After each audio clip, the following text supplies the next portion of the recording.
The greatest military strategist you've probably never heard of wasn't Julius Caesar, wasn't Napoleon, and wasn't Alexander the Great. He was born the son of a blacksmith. He never claimed a throne. He never wore a crown. Yet his strategies helped create the largest contiguous land empire in human history. His name was Subutai. He commanded more than 20 campaigns, invaded over 30 nations, destroyed armies that outnumbered him several times over, and defeated nearly every enemy he ever faced, from China to Hungary. While Genghis Khan forged the Mongol Empire, it was Subutai who taught it how to conquer continents. This is the story of the genius who changed warfare forever. Around 1175, Subutai was born into the Uriyangkai tribe of Mongolia. Unlike many famous generals, he wasn't born into nobility. His father was a blacksmith. In many societies, this would have limited his future. But Mongol culture valued ability above bloodline. If you were talented, you could rise. Subutai proved exceptional.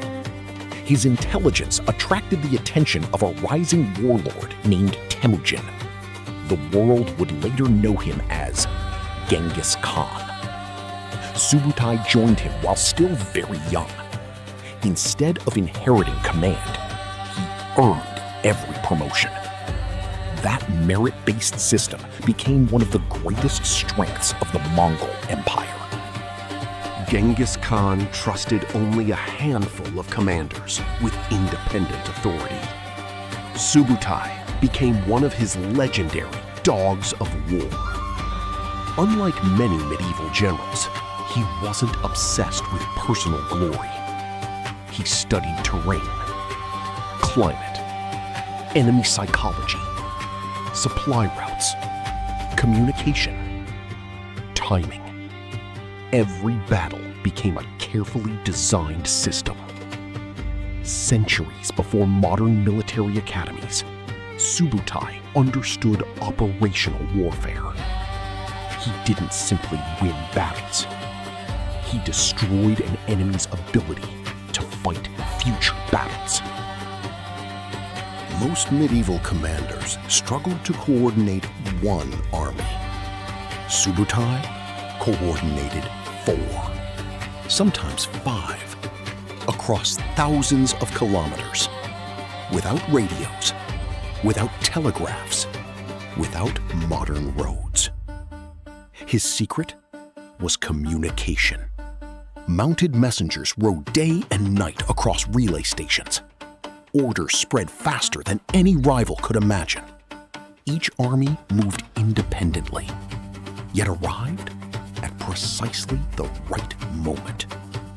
Enemies believed they faced separate invasions. Instead, they were trapped inside one enormous plan. Modern historians compare this to conducting an orchestra. Every army played a different instrument.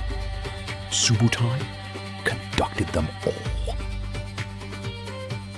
One of Subutai's greatest campaigns began after the Khwarezmian Empire executed Mongol diplomats. Genghis Khan demanded revenge. Subutai helped organize one of history's fastest invasions. Instead of attacking from one direction, the Mongols attacked from several. Armies crossed deserts enemies believed impossible. Cities fell before warnings could arrive. Whenever defenders gathered, the Mongols disappeared, then returned somewhere unexpected. The empire collapsed piece by piece, not because the Mongols were stronger, but because Subutai never allowed the enemy to understand what was happening.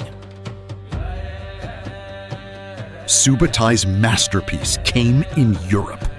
In 1241, the Mongols invaded simultaneously. One army entered Poland. Another marched into Hungary. European rulers believed these were separate attacks. they were wrong. Subutai had divided Europe's defenders before they even realized they shared the same enemy.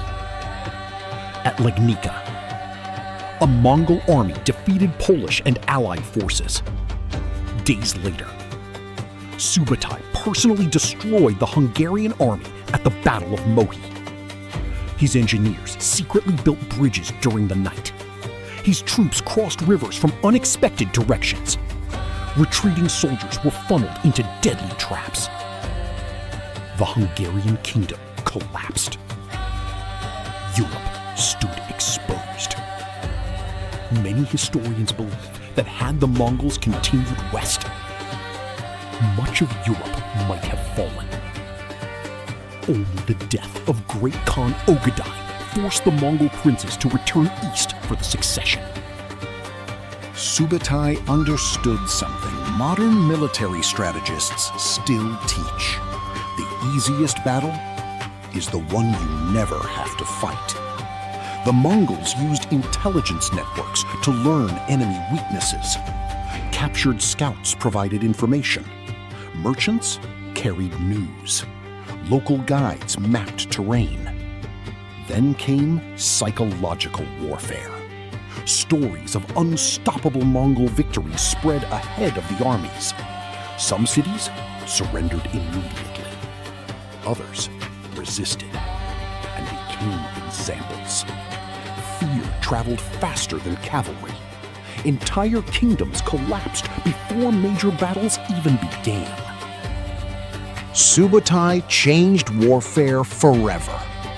He mastered strategic deception, operational mobility, multi-front offensives, long-range logistics, coordinated intelligence, rapid communication. Modern armies still rely on these principles. His campaigns are studied alongside history's greatest commanders. Many historians rank him among the finest military strategists ever to live. Yet outside academic circles, few people recognize his name. Perhaps because generals rarely write history. Kings do. Subutai never ruled an empire. He never declared himself king. He never sought fame. Instead, he built victory after victory through discipline, planning, and relentless innovation. From the forests of Russia, to the mountains of China, to the plains of Hungary, his strategies reshaped the medieval world.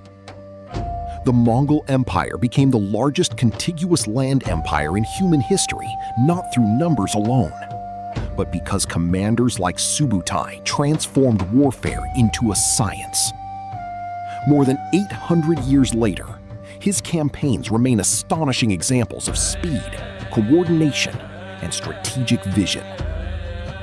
History remembers Genghis Khan, but behind many of his greatest victories stood the quiet genius of Subutai.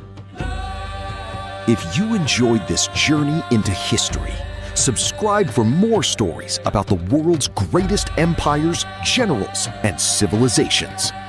And tell us in the comments, was Subutai the greatest military strategist in history, or does another commander deserve that title?